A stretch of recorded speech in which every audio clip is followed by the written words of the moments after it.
Estimados estudiantes, muy buenas noches. Bienvenidos al espacio semanal de asesoría y consulta.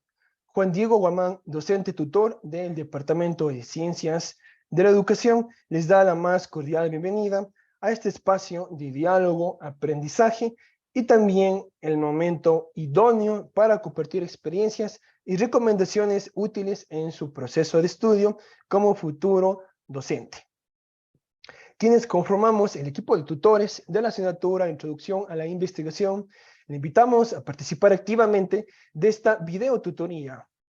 Recuerde que al final de la misma tendrá un espacio exclusivo para poder responder las preguntas, inquietudes o dificultades que surjan en torno a los contenidos y actividades programadas para la presente semana. A continuación, me permito compartirles el recurso que hemos preparado para la presente semana. Me gustaría que por el chat me confirmen los estudiantes si están pudiendo observar este recurso. Vamos a esperar unos segundos, me indican que todavía no se carga. Creo que ya se cargó. Listo, muchas gracias. Iniciamos. Estimados profesionales de formación, nos encontramos en la semana 6 de 16. Según la planificación operativa que consta en el plan docente, nos corresponde el proceso de conclusión del estudio de la unidad número 3 con este subtema, que son los problemas que le competen a la epistemología.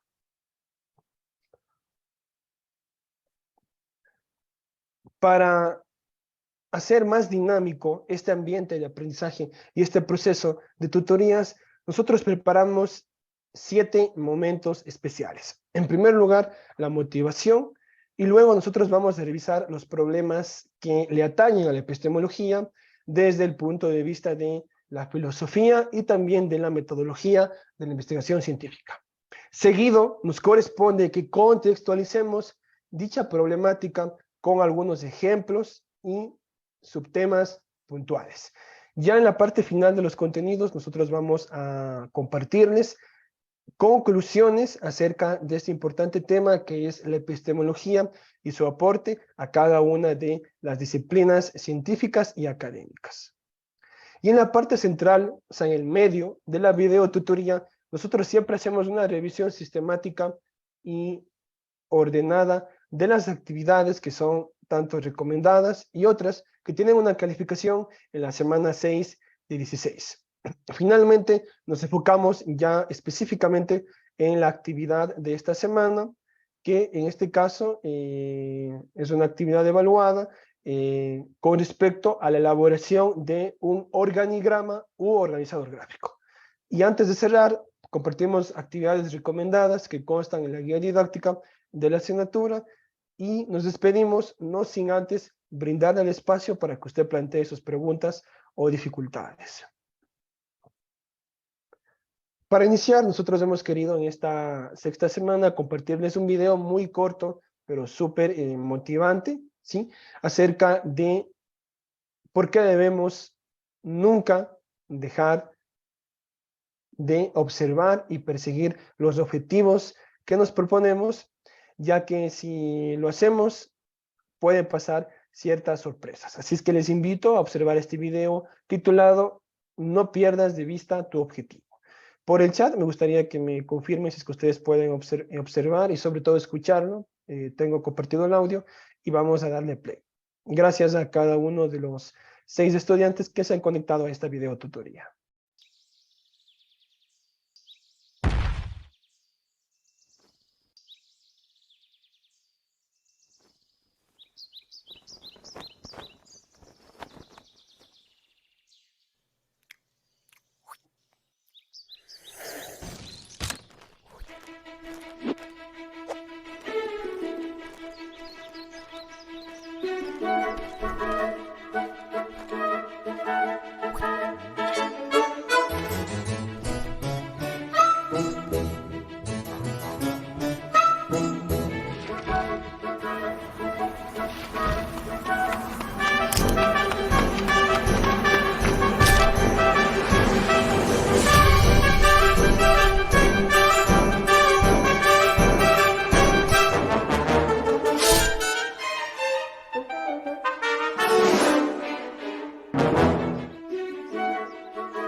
Bien, muchísimas gracias a quienes han compartido con nosotros el video presentado y compartido por parte del equipo de tutores para la semana 6. A continuación, le invitamos a revisar la breve síntesis teórica que corresponde a la semana 6 de 16. Para poder asociar y relacionar este último apartado de la unidad número 3, es necesario que nosotros conectemos lo que ya hemos aprendido con esta parte final de la unidad denominada epistemología o filosofía de las ciencias.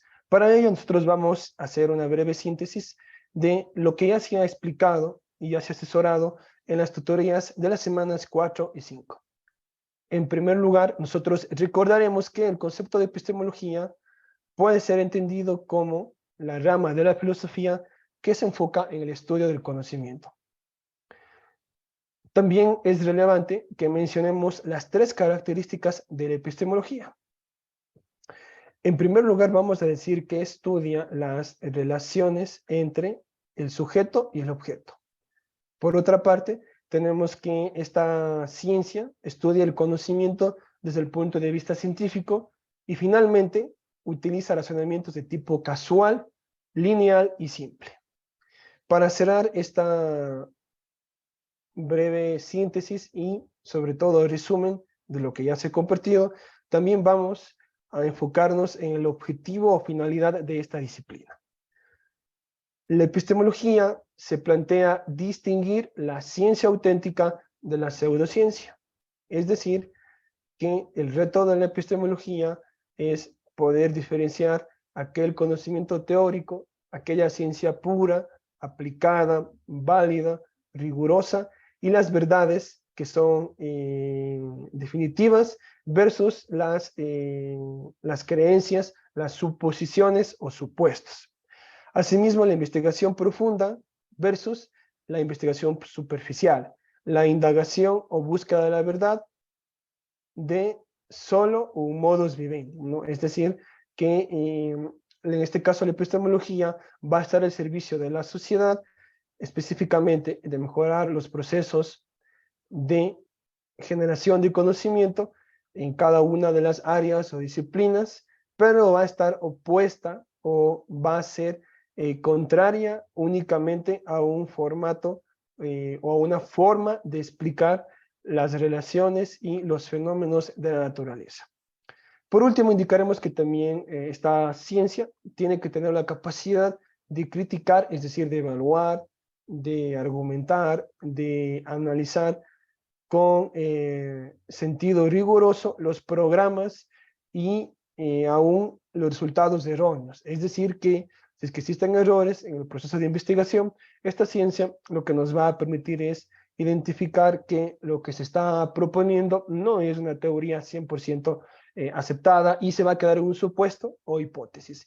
Y a su vez también indicaremos que el proceso epistemológico o los procedimientos de la epistemología siempre van a generar nuevos enfoques y nuevas perspectivas para generar más investigación. Ahora es momento, estimado profesional de información, que nosotros nos remitamos al texto básico del autor Bernal, el cual ustedes ya lo tienen descargado, y en el mismo tenemos gran cantidad de información teórica. Para poder sistematizar esta información, nosotros hemos tomado un diagrama en el cual colocamos 4 elementos claves para poder explicar los problemas que le competen a la epistemología o cuál es ese desafío, cuál es ese principal reto que tiene hoy en día, en la actualidad, en la comunidad científica, esta importante disciplina o subrama de la filosofía. Les invito a que ustedes observen en el centro la circunferencia con color amarillo en donde nosotros ubicamos al conocimiento. Este es el fin último de la epistemología: producirlo, proponerlo, evaluarlo, comprobarlo, refutarlo, demostrarlo y sobre todo mantenerlo vigente, porque puede ser que en un determinado momento espacio-temporal de la historia de la humanidad, esta teoría pueda ser considerada como una gran verdad. Sin embargo, sucede que pasa el tiempo y esta gran teoría pierde esa credibilidad y también se queda sin base científica, sin evidencia científica, y deja de ser una teoría comprobada, es decir, una verdad, para quedarse a lo que tenemos en la derecha, que es únicamente un supuesto o creencia. Y para cerrar, indicaremos que tanto las verdades como creencias son premisas. Esto es lo que las une a las dos cualidades o a las dos características, y es algo que siempre va a estar presente. Podríamos indicar que tanto verdades y creencias son premisas, son constructos, son razonamientos, son postulados, son proposiciones. Sin embargo, para que sean verdades o creencias, va a existir este proceso epistemológico de reflexión, evaluación y validación de dicho conocimiento científico. También nosotros hemos creído conveniente citar al autor Corpeño, quien realiza una clasificación en 4 categorías sobre las problemáticas que aborda la epistemología. La primera de ellas es la validez. Quizás son palabras que se van a repetir a lo largo de esta video tutoría. La validez tiene por objeto identificar el rigor lógico y la estructura de las teorías científicas. Por otra parte, tenemos el significado y verdad. Para explicar esta problemática, es necesario que nosotros nos remitamos a una rama de la lingüística que es la semántica, pero en este caso una semántica aplicada a la ciencia. Por su parte, esta rama de la ciencia o de la lingüística se plantea evaluar los conceptos y las formas de representar la realidad. Asimismo, la interpretación del significado que le damos a estos conceptos que tienen sus títulos o subtítulos. También tenemos un tercer problema, que es la metodología, y que en este caso va a depender del tipo de investigación, del alcance y también de la disciplina o de la rama del conocimiento en donde se esté planteando el problema epistemológico. Al hablar de métodos, esto se refiere al camino o procedimiento que se ha seguido para poder validar ese nuevo conocimiento. Existen métodos generales que pueden ser aplicados a todas las ciencias, como por ejemplo la física, la matemática, la biología, la medicina y la sociología, pero también pueden existir métodos muy particulares y específicos, ¿sí? Como por ejemplo, vamos a citar uno, el método etnográfico, que es propio o particular de las ciencias sociales. Y finalmente tenemos un cuarto elemento o problema, que es los límites y el valor que tiene la investigación. Este se parece con el primero, no obstante, se enfoca hacia el alcance, es decir, hacia el aporte que tiene esa teoría que ha sido propuesta o que ha sido generada en la comunidad científica y que va generando una brecha entre lo que es ciencia y lo que no es ciencia. Para cerrar esta lámina, indicaremos que el principal reto de la epistemología es poder aclarar qué es ciencia y qué no es ciencia, qué es una pseudociencia y qué es una ciencia propiamente dicha, o más fácil, qué son las verdades y qué son, en este caso, las premisas o los supuestos. Tenemos una última lámina antes de cerrar esta breve síntesis con respecto, ahora sí, al autor del texto básico, que es Carlos Bernal. De acuerdo con Bernal, existen, como ustedes pueden observar, 6 tipos de problemas que le atañen a la epistemología. Bernal considera que la lógica de la ciencia es un problema, ya que ésta debe investigar los problemas lógicos y metodológicos. Y no es posible generar nuevo conocimiento si no existe problematización y si no existe un proceso ordenado y que tenga un camino con una serie de pasos estructurados. Bernal también considera que la semántica de la ciencia, y aquí esto se parece con el anterior autor, y él cree que la semántica, en este caso, tiene su aporte al momento de definir o de estructurar conceptos de referencia. Por ejemplo, la representación, el contenido y cómo se va a entender o se va a interpretar este contenido. También aquí aparece otro elemento novedoso que es la verdad que se presenta en este caso en la investigación científica y que para que sea más fácil de entender esto, va a tener un peso, es decir, va a tener gran importancia al momento de redactar, en este caso, de la escritura académica o también conocido como el discurso científico. Por otra parte, tenemos a la ontología de la ciencia, esta es otra rama de la filosofía y que tiene su complemento o que tiene su contribución, en este caso, a la epistemología desde el punto de vista analítico y también, sobre todo, cuando hablamos de sistematizar, en este caso, y de poder organizar los supuestos, es decir, las creencias, lo que no es ciencia, lo que no es conocimiento comprobado, lo que no es una teoría, hasta poder determinar los resultados ontológicos. Vamos a poner un ejemplo, hace relación específica a la validez que va a tener este conocimiento, ¿sí?, a lo largo del tiempo y cómo la ontología, en este caso, está analizando, está identificando los aspectos negativos, los aspectos positivos y sobre todo que esa teoría no se quede sin fundamento científico. Esa es la intención de la ontología. Como ustedes se dan cuenta, se parece mucho a la epistemología.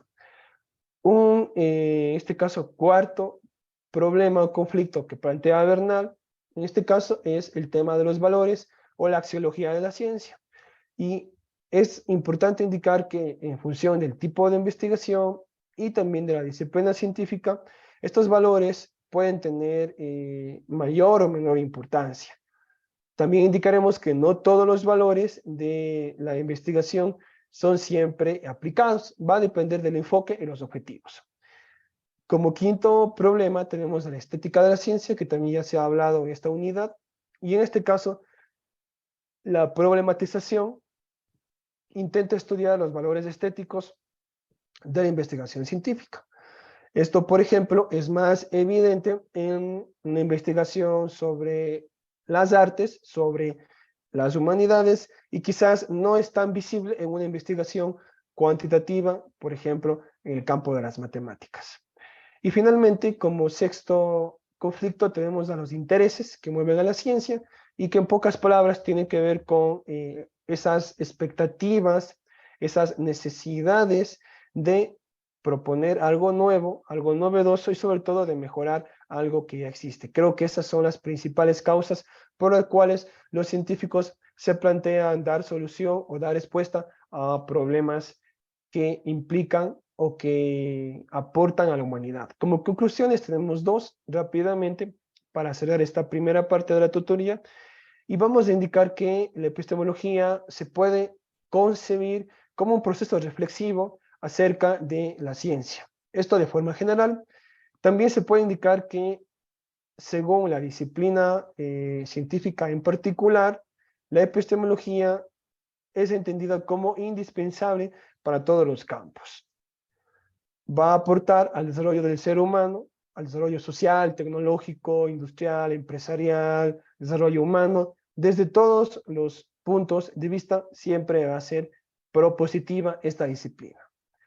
Sin embargo, cuando hablamos de la parte académica, de la docencia, la investigación en las universidades y las ciencias sociales, va a ser también muy importante, ya que todos los profesionales de las diferentes áreas o campos del conocimiento deben tener esta habilidad o esta competencia para poder opinar crítica y argumentativamente acerca de los aspectos, ¿sí?, que en este caso atañen a su ejercicio profesional. Vamos a poner tres ejemplos. Un abogado tiene que estar en capacidad de poder evaluar, de poder argumentar las problemáticas inherentes al campo jurídico. Un comunicador social de igual manera tiene que tener esta capacidad de poder identificar cuándo se está informando y cuándo se está tergiversando la información. Y en el campo educativo, de igual manera, un docente va a tener que identificar cuándo está aplicando correctamente estrategias didácticas en el proceso de enseñanza-aprendizaje y cuando éstas requieren un proceso de reformulación. Entonces, estas opiniones o estas críticas o autocríticas deben estar siempre presentes en el quehacer profesional. La segunda conclusión, esta es un poco más profunda y en este caso está relacionando al avance o al detenimiento, es decir, al progreso o al retroceso, que quede más claro. Progreso o retroceso de las diferentes ciencias o ramas del conocimiento. También vamos a indicar que cada disciplina científica va a tener una determinada capacidad epistemológica, ¿sí? Esto va a depender, insisto, del campo profesional, del entorno laboral, de las problemáticas específicas de los profesionales. También es importante que el profesional reflexione, en este caso evalúe, ¿sí?, su capacidad para poder reflexionar acerca de cómo se va a desempeñar en su campo de conocimiento, ya que actualmente todas las disciplinas científicas, o más bien hablemos de profesiones, ¿sí?, porque aquí nos plantea profesiones, están inmersas en una realidad cambiante e incierta. Es así que las profesiones, carreras, perfiles profesionales que no se están adaptando a la conocida globalización, nueva realidad, nueva normalidad, obviamente quedan al detrimento de desaparecer o ser menos demandadas en el mercado laboral. Es por ello que la epistemología también invita a hacer este tipo de reflexión o planteamiento.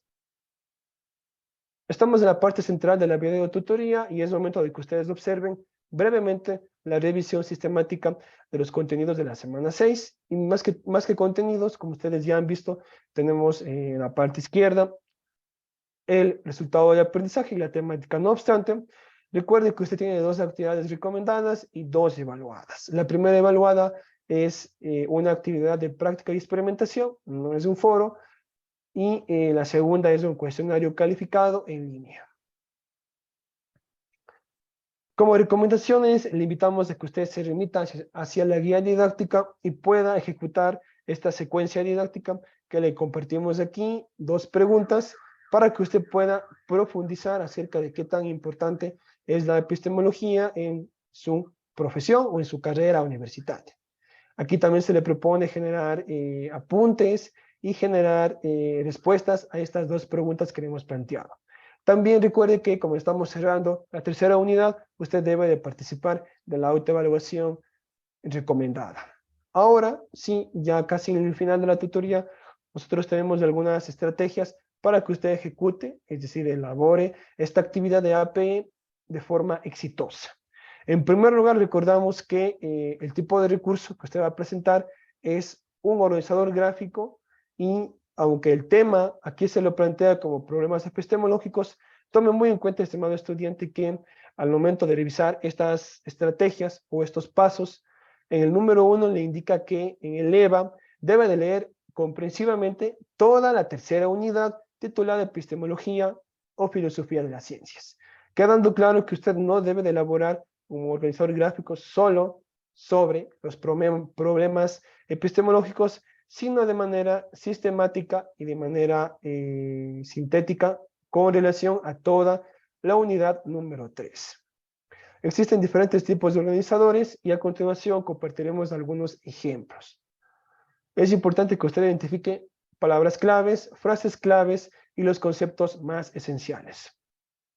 Una vez que usted cuente con estos conceptos, proceda a redactar ideas u oraciones cortas de 8 a 10 palabras. Finalmente, usted construye su organizador gráfico con la herramienta que le parezca más accesible de acuerdo con su criterio personal.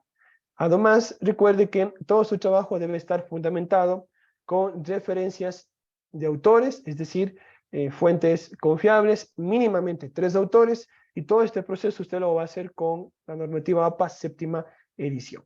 Bien, aquí tenemos el concepto de organizador gráfico. Indicaremos que estos recursos pretenden organizar de forma visual las relaciones o conexiones entre conceptos, ideas, términos y o hechos. También se llaman organizadores cognitivos, diagramas de conceptos o mapas de conocimiento. Tienen en forma resumida 5 características. La primera de ellas es que facilitan la explicación y comprensión de los temas de estudio. Utilizan conectores, que pueden ser flechas, para relacionar términos o ideas. No existen reglas para su construcción. Aquí lo fundamental es que el objetivo es ilustrar de forma visual conceptos y temas. Cuando le decimos ilustrar y hablamos de gráficos, usted debe de apoyarse con figuras geométricas de forma creativa. También la información debe ser organizada de forma jerárquica, es decir, de la más relevante hasta la menos relevante. Se utilizan también estos recursos muchísimo para los procesos de enseñanza y aprendizaje. Es por ello que también, estimado profesional de formación, le invitamos a mirar esta actividad no solo para que usted acredite esta actividad, esta tarea de la asignatura, de su carrera, sino que también le sirva la estrategia para ponerlo en práctica y aplicarlo en su futuro ejercicio profesional como educador. Tenemos brevemente los tipos de organizadores gráficos. Ustedes se pueden investigar. Existen más de 40 tipos de organizadores gráficos. Nosotros hemos compartido aquí pues un mix, un collage de los que nos parecen más relevantes. Por ejemplo, la cadena de secuencias, que ustedes lo pueden observar en la parte superior izquierda, en la parte inferior el mapa de carácter, y en la derecha tenemos 3 más, el organigrama, que ya lo conocemos, el árbol de problema, y también el que está en el medio, conocido como espina de pescado. Todo va a depender de la finalidad, de su gusto y también de cómo usted organice los datos o contenidos. Acá tenemos 5 más, tenemos telarañas, como ustedes pueden observar. Este es muy creativo y súper interesante, y sobre todo cuando hay un tema principal y hay subtemas y luego hay más ideas, este es perfecto. Tenemos el mapa conceptual, quizás el más conocido por todos. Tenemos el esquema de llaves que está en la derecha, ¿sí? Es también muy conocido. Y 2 que son un poco novedosos, que se llaman el mapa de ideas, que en este caso no tiene una estructura lineal ni definida, sino que depende de la temática y usted puede ir generando subtemas o 3 ideas, más o menos como ramificaciones. Y el último, que es la línea de tiempo, ideal para hablar de fechas, autores y temas de la historia. Bien, aquí también le compartimos una compilación de herramientas o plataformas virtuales que quedan a su buen criterio para que usted las seleccione la mejor y pueda construir su recurso. En este caso, yo les recomendaría Canva, que tiene plantillas prediseñadas, y otra que me gusta mucho, que es Jamboard, aunque realmente está pensado como pizarra colaborativa, pero es súper que fácil poder crear organizadores gráficos con esta herramienta. Otra es Pictochart, otra es Mint Domo, Picto, Genially, y bueno, y tenemos muchísimas. Va a depender del formato, es decir, ese esquema que usted utilice para cumplir con la actividad de APE. Bien, acá tenemos una pregunta muy importante: ¿cómo se va evaluada la actividad? Para ello, nosotros le invitamos a que usted se remita al plan docente y pueda interiorizar, pueda revisar los 4 criterios o indicadores que evalúa esta rúbrica, y también, estimado profesional de información, los 4 niveles de desempeño que tiene esta rúbrica. A continuación, ya antes de despedirnos y dando también el espacio para preguntas, para que por favor levanten la mano, será un gusto responderles. Vamos a socializar con ustedes algunos ejemplos resueltos, que es lo que nos han pedido desde los equipos de calidad de las carreras, desde cada una de las autoridades académicas. Nos han pedido recomendaciones, es decir, ya no simplemente cómo deben hacer la actividad, sino un ejemplo ya resuelto de lo que se propone, ¿sí? Así es que les invito a observar lo que compartimos. Todo va a depender de su gusto y su imaginación. Bien, aquí tenemos como tema principal epistemología. Como ustedes pueden ver, este se parece a un mapa de ideas, pero aquí lo interesante es que existe una imagen en el centro. Esta imagen puede ser seleccionada de acuerdo con su interés particular y que tenga esta relación con el tema que le proponemos en la unidad número 3. También está la referencia bibliográfica citada bajo las normas APA. Acá tenemos dos ejemplos, mapa conceptual y otro que puede también ser entendido como un mapa cognitivo, ¿sí? Esto por la dirección de las flechas que ustedes pueden observar en la derecha y también la profundidad que tiene cada una de estas explicaciones, ¿sí? Aquí lo mejorable, la crítica que se puede hacer aquí es que no existen iconos, no existen muchas figuras geométricas, no existen palabras claves en el ejemplo de la izquierda, sin embargo en el ejemplo de la derecha tenemos mayor estructuración y mejores conectores. Acá tenemos otro que nos parece que este ya cumple con todos los criterios, tiene imagen, tiene figuras geométricas, tiene flechas, tiene palabras de conexión y sintetiza o resume todos los temas inherentes a la epistemología. Tenemos creo que algo más. Los dos últimos, acá lo tenemos también de forma de, podría ser casi como telaraña el que está a la izquierda. Sí, sin embargo, miren las imágenes, como estas están totalmente relacionadas y hablan del tema escogido. En la derecha tenemos más figuras geométricas y aquí hay casos en donde no hay texto, entonces esta es la recomendación o la crítica a este ejemplo de la derecha que le hace falta texto en ciertas imágenes y por ejemplo miren que en el medio hay exceso de texto, entonces ahí realmente no está como que muy estructurada o muy secuenciada cada una de las temáticas o subtemáticas de la epistemología. También observen que en este ejemplo compartimos 3 referencias bibliográficas y todas corresponden a el formato o normativa que se le está pidiendo a cada uno de ustedes, ¿sí? Bien, de esta manera, cuando ya tenemos cerca de 35 minutos o 30 minutos de la tutoría, damos el espacio para las preguntas, en el caso de existir, ¿sí? Voy a revisar el chat, porque parece que hay preguntas, ¿sí? No, que me parece que me están indicando que sí han podido escuchar el video que compartimos al inicio. Bien, como no tenemos preguntas, entonces suspendemos la grabación y le esperamos en la próxima tutoría, que sería la semana número 7 de 16. Gracias por su atención. Audio Jungle.